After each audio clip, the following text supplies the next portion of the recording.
So folks, here we are in beautiful Noosa on the Sunshine Coast in Queensland. It's a glorious day. We're here for the Noosa Concours. Look, we've got the surf set, we've got the jet set, we've got the car set.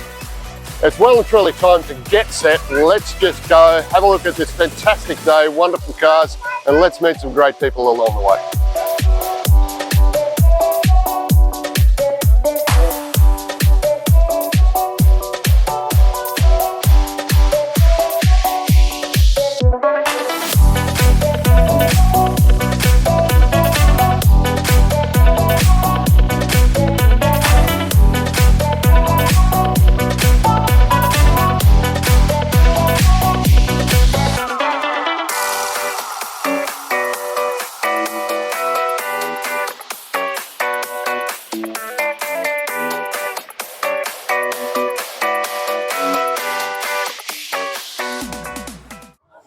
Folks, I'm really very fortunate here. I've caught up with Steve.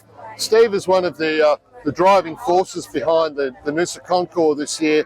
And mate, look, firstly, I'd say congratulations on such a wonderful program, fantastic show.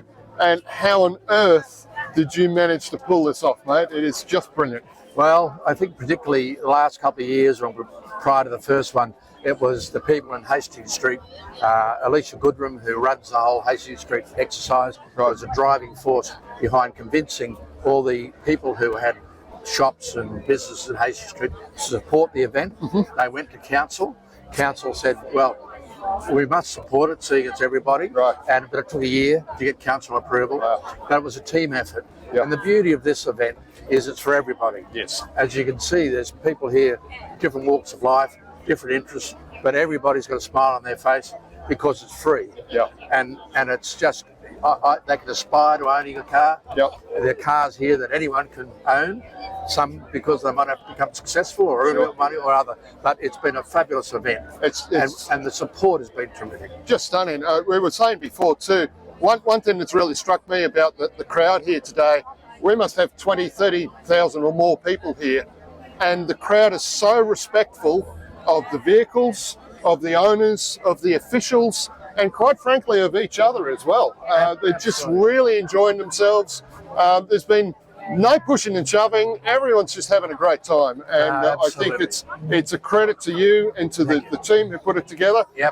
We saw you arrive in your beautiful Maserati earlier on. It is a very nice car, I've got to say. How long have you had that one, mate? Well, I'd have to say only about a month. And it was a car I really aspired to. I've got some nice classic cars, which I really enjoy. But the Maserati, I've had a couple of sedan Maserati. This thing is a special car. Yeah, no doubt. And it's delight to drive, but the colour I loved. That blue is just beautiful. You can lose yourself in that paint. You can lose yourself in the paint. So wonderful to own a nice car and be part of it too. So, and interesting enough, all the drivers, the owners of the cars, all want to come because they want to be here. They don't want to be paid. They don't want to. They'll ship cars up from Melbourne, Adelaide, wherever, just to be part of it now. Isn't that a wonderful thing? It's a wonderful thing. And there are people who have got multi-millions. There are people who have got much less. All don't want to be asked to pay for anything. So it's just a wonderful thing. It is fantastic. Look, once again, well done. It's an absolute credit to you and to the team. It's a team thing. And we really look forward to it happening again next year. They tell me it will. My knees at the moment tell me I shouldn't, but I will. Mate, thank you so much, mate. It's been wonderful. Pleasure. Thank you. Can you tell me about this amazing motorcar, mate? How long have you had this? Dad found that in 1960 when I was his age. I was 6 years old, and Dad used to work in a service station in Adelaide, and he had a couple of old vintage cars in his service station there, and a fella came in to pay for his fuel, and he said, well, I've got some old junk under the house, you can have it. And it was that. Junk, he said. And so Dad went and saw it and recognised what it was, and so 60 years later, here it is. Wow. And how much have you had to put into this? Well, I started again from when Dad did it. Dad put it all together, and it was just about all there, but I've taken it all apart again and done it all really slick now. And over what period of time has that happened? I got it in 1990. Okay. Dad gave it to me in 1990, and he, like I said, he got it in 1960. He found it. Right. Wow. 64 years of two men's toil. That's incredible. And did either of you have a background in engineering or mechanicking? Yeah, both Dad and I were motor mechanics. Okay. When we left school, we were both. So it went to the right people. Yeah, that's right. Oh, it's fantastic. We had half a good idea on how to do it. No, that's brilliant. The worst part was trying to find all the old original proper Bugatti parts. Okay. And that's what's taking the time. So your grandson here is, you said, 6 years old, is that right? He's 8 now. 8. Yeah, so I was about his age when Dad found it. Right. And does he need much coaxing to get in there and become the chief detailer for the day? He's the only other person that knows how to start it. Is that right? Yeah. Wow. You're a special guy. Well done, mate. So, may I ask your grandson a couple of questions? Sure can. All right. Hello. My name's Ben. What's your name? Owen. So, how old are you now? 8. 8. And this is your granddad's car, I believe. Yes. Wow, mate, it's amazing. So tell me what you know about this car. You know how to start it, I believe. Yeah. Okay, so Granddad taught you that one. And can you run me through the procedure on how we start it? Can you show me what we need to do? So we won't actually start it, but can you show me how it's done? You have to flick them, Yeah. and then you just hold down the. Oh, it's got a button down there? Yep, okay. And that so you push that button and it starts the car, does it? Yeah. Wow, that's pretty cool, mate. So have you been driving in this one with him? Yep. And I see you polishing it before. So are you the chief detailer, are you? You're the guy that gets to do the hard work. Not really. Oh, mate, I think it's wonderful. What a great thing. Well, welcome to Noosa. Yes. Thanks for bringing it along, mate. I think it's just a standout display for the day. Lovely thing. Good on you. Thank you so much. Folks, I'm really, really pleased to introduce you to James. James is from Sleeping Beauties, and Sleeping Beauties is, look, it's arguably one of the best restoration businesses of motor cars, not just in Queensland, but in Australia and pretty much worldwide as well. Their vehicles go all over the world. James, I'm so pleased to talk to you, mate. Tell me about this incredible display that you've got here. The whole concept of putting a period vehicle like this truck, along with a partially restored motor car. Yes. Who dreamt this up, huh? Well, what we ended up doing, this is a recreation, the truck is, of 4 vehicles that Mercedes-Benz had that they use in the 300 SLR racing cars. Right. And they had this design, and that in German that says racing team on the back. Okay. And it's a scale, or exact model of what the original truck was. Right. And, you know, we needed something to move stuff around and displays, and it's been really, really helpful and handy for us. Uh-huh.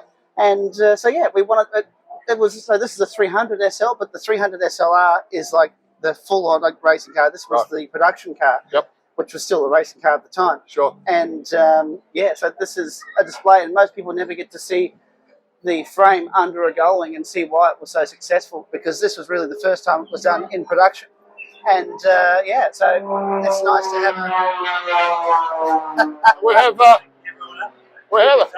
we have a party pooper above us there. They're in my room.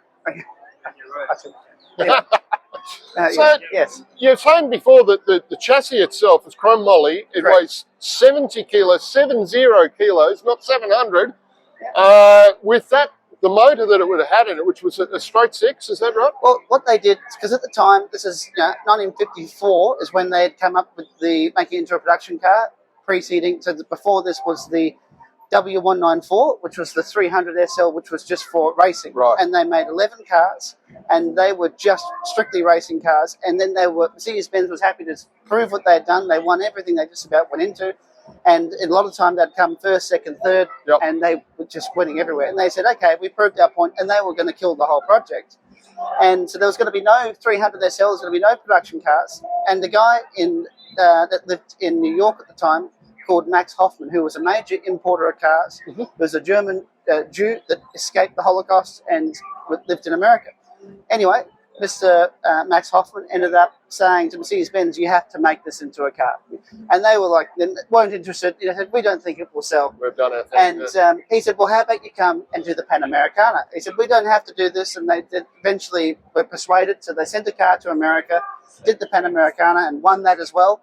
And he managed to say they still weren't interested in selling the car or producing it. And he ended up doing a very bold idea and said, I'll buy 1,000 cars now. Yeah.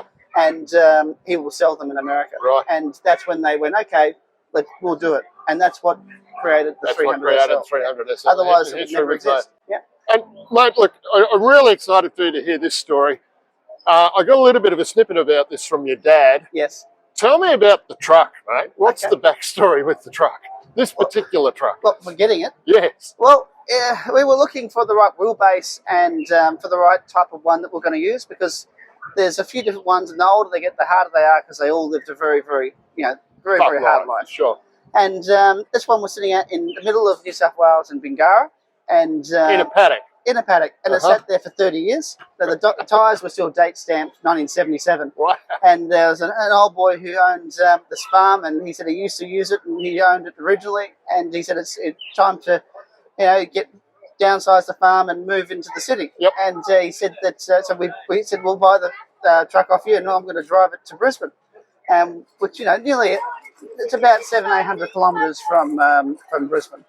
And we said okay. I went back the next weekend. We ended up getting I got a friend that was very, very handy, and we changed all the fluids, checked over a few things, and then got it running in the first 2 hours, and then did a couple of little bits and pieces, bled the brakes, fixed a couple of little things, and then drove it to the town where all this dust came out of it and spiders, and you wouldn't believe it. Then we filled it up with 300 litres of diesel and drove it straight to Brisbane. And that, I believe that was after chopping the tree down that was growing up through the middle of it. I had right? heaps of stuff like that. It was, I was sitting out in the middle of nowhere for a long time. Right, and who was the eagle eye who spotted it? Was that you? We're just looking on Facebook Marketplace, and that was the right wheelbase. There it was. Yeah. So well done. Yeah, Congratulations. Having a vision to put it together in the first place. Thank you. And what an amazing display. Thank you. So look, if you've got a passion for Mercedes-Benz, check out Sleeping Beauties, check out their website. And if you're in the market for restoring a vehicle of that ilk, these are definitely the guys to come and see. Thank you so much for talking to us, mate. It's been wonderful. Thank you very Fantastic. much. See ya.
So folks, so many Concours car shows that you go and see are a static display. The cars are already there. You turn up, you have a look, they've got ropes around them.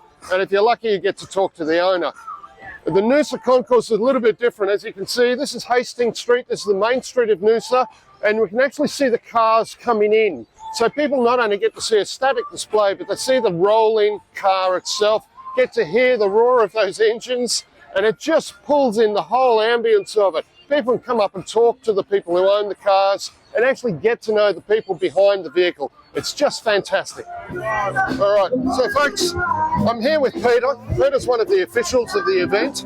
And he's a guy that gets to do the 10,000 steps. Just walking this whole place up and back and up and back. Peter, the show is incredible, mate.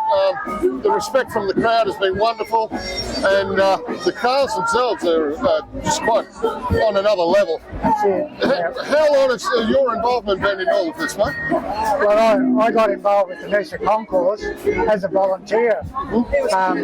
We had a Mercedes-Benz meeting at Flight Operations at the Sunshine Coast Airport. Flight Operations is owned by Steve Paget. Oh, yes. Steve is the main instigator of this event to put together something in Noosa that will rival Pebble Beach. Right.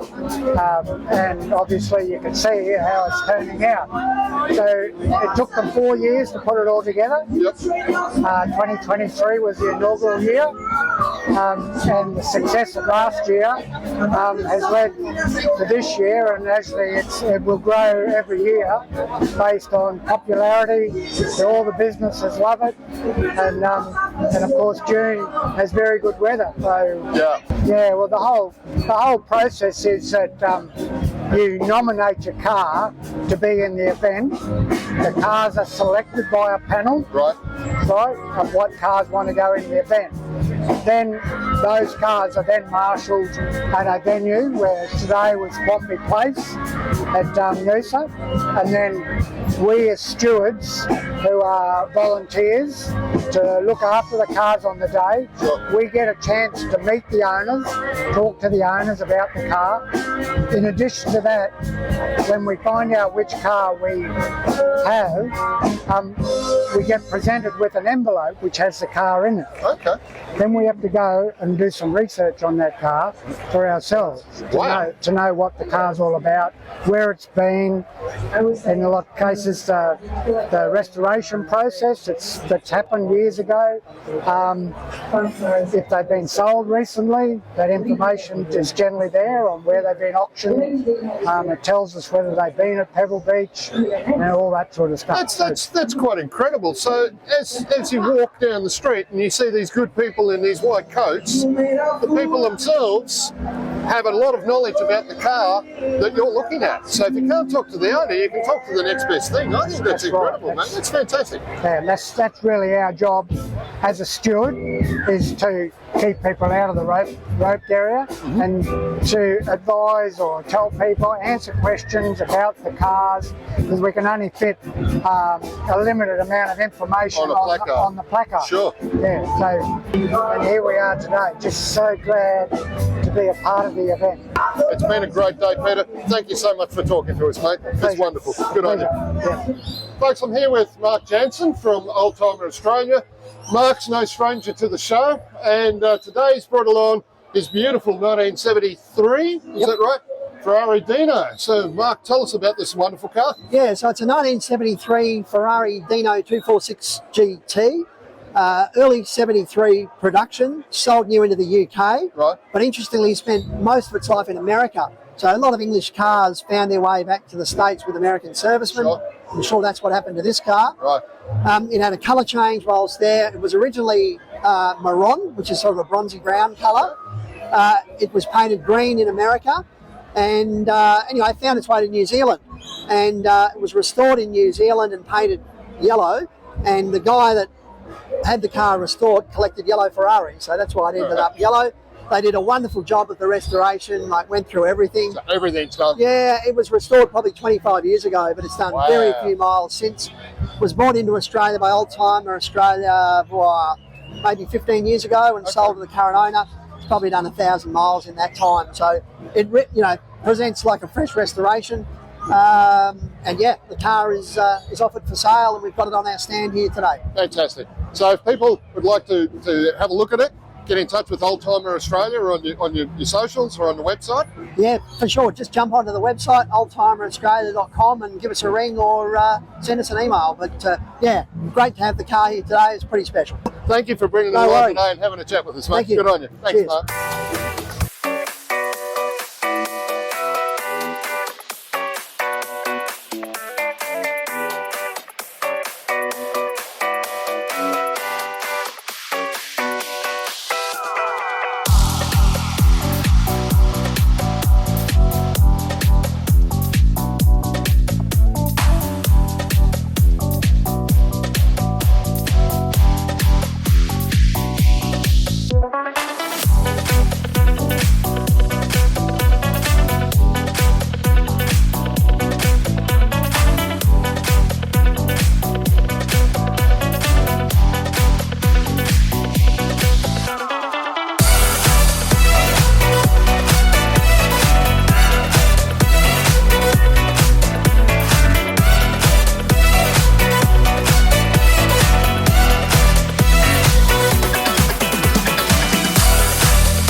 to a 1960s Cadillac. This one's a Coupe de Ville.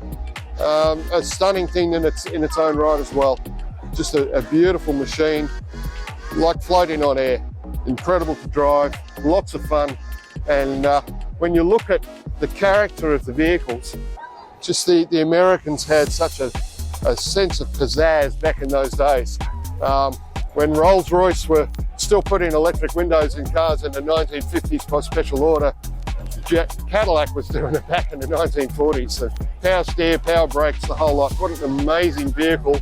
And once again, you know, okay, you paid for it, but you got the very, very best. And a timeless classic in itself. And a real crowd pleaser here too. Beautiful cars to drive. The iconic Porsche 356. Once upon a time, not that long ago, these were, okay, they were still desirable, but these days, it's very, very hard to find one. And when you do, you pay an enormous amount of money for it. So they're just a timeless classic. Lovely little car. I know my brother-in-law had one of these and sold it, and I know that he wishes he still had it. Regrets every minute that he looked back and thinks, why did I sell that car?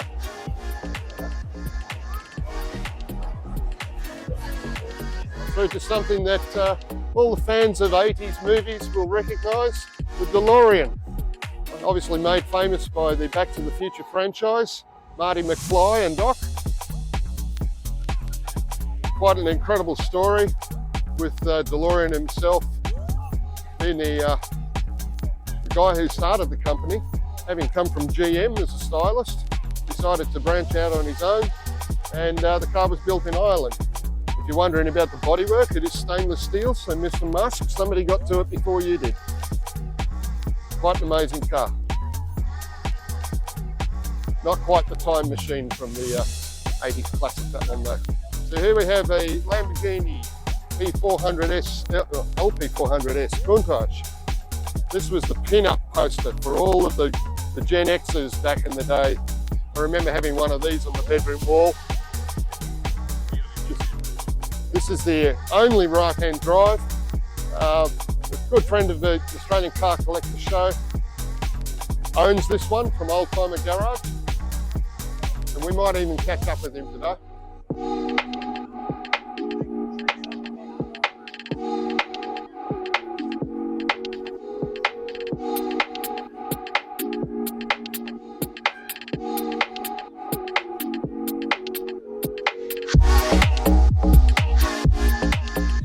Ferrari Dino, the iconic Ferrari from the 1960s.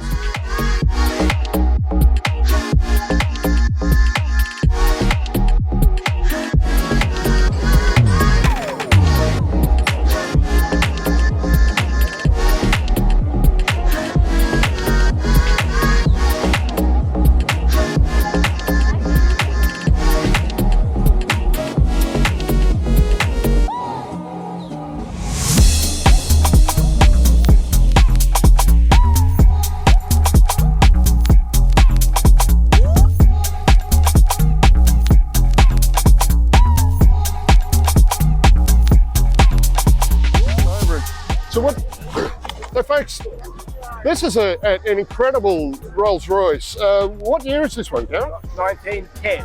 1910. And how long have you had this? I've had it 40 years. Give or take a couple of decades. and this is your lovely wife, I believe? Carol, I'm Ben. Oh, hello. Lovely to Nice meet you, to meet Carol. you. What an extraordinary car. So tell us the story of this car and how you came about it. Would you like me to Yes. tell it? Yeah. Well, Gary bought it 40 years ago from a man in Sydney who'd only owned it a short time. Right. And it was just a chassis with, you know, the horsehair coming out of the back seat. Yes. And it was just nothing else. Gary had to find everything and have things made, which Wow. he's done intensively over the last 10. Okay. But for the first 30, he just went all over the world sourcing original parts as best you can, or with the lost wax method, had them made. I don't know if you know that method, do you? I've heard of it. Yes, so it's a casting method where they'll form the wax He borrowed them off other cars. Right. Yep. Made the pattern and had them made. And as it heats up, the wax melts, and so you're left with the cast. Yes. Wow, what an amazing thing! So he's, put all the last 40 years have gone into it, but it's quite sad now because he can't drive. Yeah. So we've found lovely people. We've moved here from Melbourne. Right. And, Well, welcome to Queensland. yes, thank you. Are you a Queensland? Yes, indeed. Yeah. Oh, best place. Oh, it is. Yeah. Look, Noosa, Yeah. beautiful day. Well, sort of. Yeah. Great stuff. No. So, what's Gary's background? Well, he's always been into automotive something, selling them, restoring them, and repairing them. He did have a restoration company, Right. Okay. but he employed craftsmen. Sure. And he oversaw things, but he didn't sort of do it physically with his own hands in that company. But then we had an indoor go-kart track. Wow. That was the last thing we did. That's pretty cool. For corporates. This was in Melbourne? Yeah, Yes, okay. yeah, with liquor license. My son saw that in Europe. Okay. And he said, why don't you We do want to it? do it here in Australia. And yeah, we thought, great. we'll never get a liquor license. But, we did. So that was 13 years. And then he retired. And we came, not long after that, we came up here. Mate, well, you've made the right move.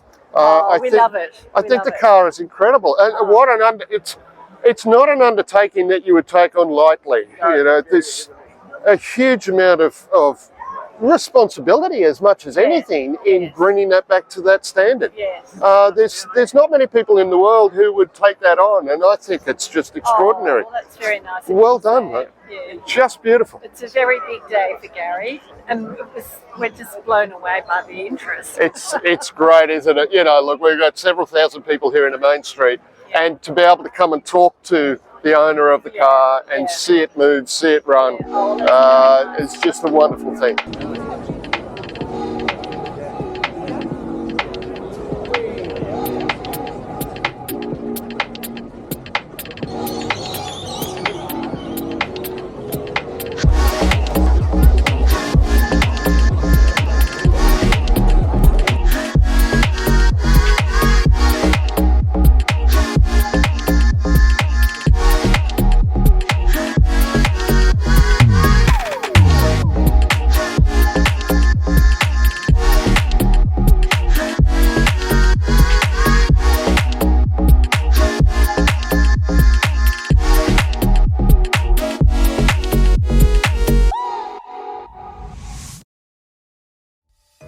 So, if you've got a car, if your friend, family member, whoever it is, has got a car that you'd love to see featured on the show, then right down the bottom of the screen here is where you're going to find a link to it.